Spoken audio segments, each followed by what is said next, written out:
Welcome back, students. So let's move on to the next part of this chapter, Silk Road by Nick Middleton. In the previous video module we have discussed that the narrator, he noticed salt flats, canvas tent and the place which was a hive of activity where the men with pickaxes and shovels trudging back and forth wearing the long sheepskin coats and sunglasses. All this description we have seen. Then by late afternoon we had reached the small town of Hoare, and finally the afternoon time after lunch that they reached the town that is Hoare, this place, Hoare town that they reached. Now back on the main east-west highway. It was back on the main east-west highway. Main east-west highway means that is our Silk Road. East-west highway which connect. So now main east-west highway that followed the old trade. Followed the old trade route from Lhasa to Kashmir, which followed the old route that is from Lhasa, the name of the place, and to Kashmir.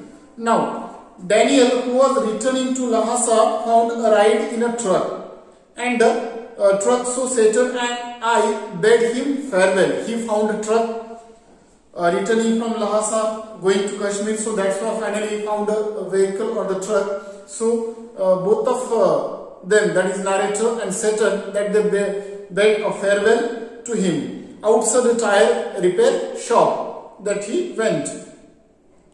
We had suffered 2 punctures in succession, quick succession on the drive down from where the Salt Lake, and Satan was eager to have them fixed since that they left him with no spares.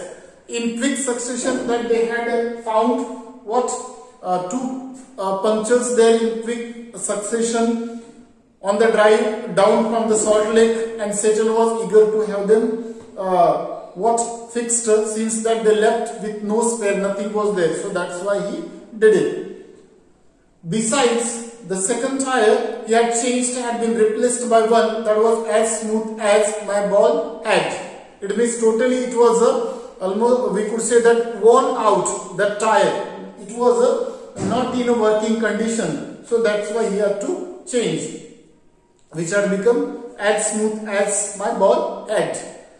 Hoare was a green, miserable place, and the Hoare was a green, this place. Green means here serious, actually bleak or dreary place. Miserable, miserable means here sad, not looking such a charming. Miserable place. There was no vegetation at all. The whole land that was covered with what? Just dust and rocks. It means no vegetation, so that's why it was a green and miserable place. No vegetation. Liberally scattered with years of accumulated refuse. Scattered liberally. What? With years of accumulated refuse. Accumulated means gathered. Refuse means rubbish or such things there. It was covered with such things, that place, which was unfortunate given that the town sat on the shore of Lake Mansarovar, and it was situated on the lake of sat on the shore of Lake Mansarovar.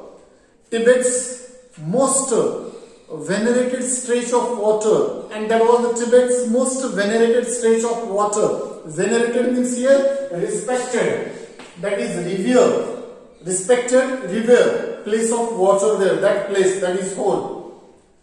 Ancient Hindu and Buddhist cosmology pinpoints.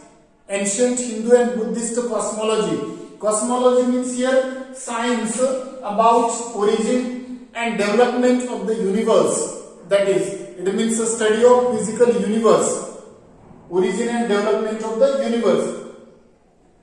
The science which studies development and origin and development of the universe. That is cosmology. Pinpoints. Pinpoints means specific, precise or precise. Pinpoints Mansarovar as the source of 4 great Indian rivers.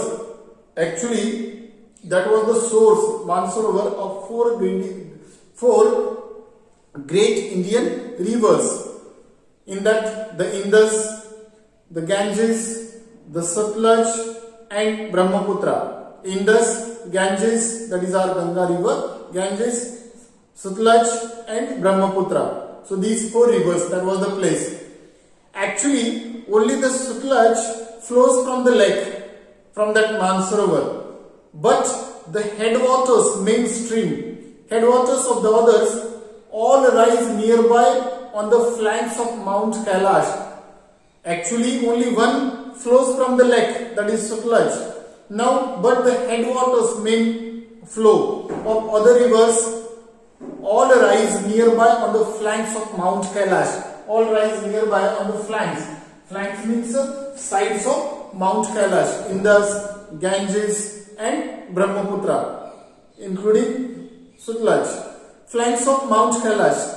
We were within striking distance, at some distance of the great mountain, and I was eager to forge ahead. They were within striking distance, some distance of the great mountain, that is Mount Kailash. So that's why the narrator was eager to forge ahead. Forge means here to go, to move ahead. That they were at a striking distance, so that's why the narrator was eager to forge ahead, to go ahead. So children, this is what the next part of this chapter we have seen. Now the next paragraph we will continue in the next video module. Thank you.